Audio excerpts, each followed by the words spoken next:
જય માતાજી, જય માં મેલડીમાં બધાને કેમ છો? અમારા નવા બ્લોકમાં મજામાં જ હશે. તો આજે હું તમને અમારી બાજરી દેખાડું. આપણે બાજરીના જ વીડિયા મૂકીએ. આ બધી પાસ્તર બાજરી છે. હજી તો ઘણો તો થૂલી નથી આવી. બધી આમ ગાભે ઘોડે છે બધી. પાકી જાય તો ઠીક છે. નિરણમાં માલની નિરણ બિરણ કરી નાખીએ. બીજું તો શું હોય. જોઈ શકો બાજરી. મહિનો 2 મહિના વરસાદ ખેંચાવી જાય તો વળી પાકી જાય. હું કેવું તમારું કોમેન્ટમાં કીધો કેમ છે બાજરી.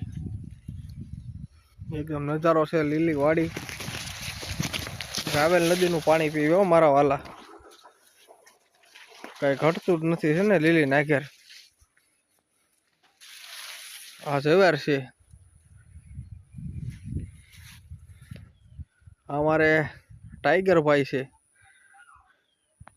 ને. આવું બધું વાડીમાં રાખવું પડે, આ જરૂરી છે. આ ખેડૂતોનો ભાંગાનો ભેરું કહેવાય મારા વાલા. રાતનો એ હોકારો દે. તો એવું બધું રાખવું પડે એવી મોજ છે મારા વાલા. જોઈ શકો ઝવેર. ઝવેરને આપણે તેણે જ પાણી પીધા. હજી ગારો છે. એકદમ જોયા જેવું છે બધું. જોઈ શકો ઝવેર છે ને લીલી પાણી જેવી. આવું હોય ભાઈ અમારે ગામડિયા માણસોને. બાજરું ઝવેરું મોસો કર્યા કરીને કેનાળોનું પાણી વાળા કરીને વાહ.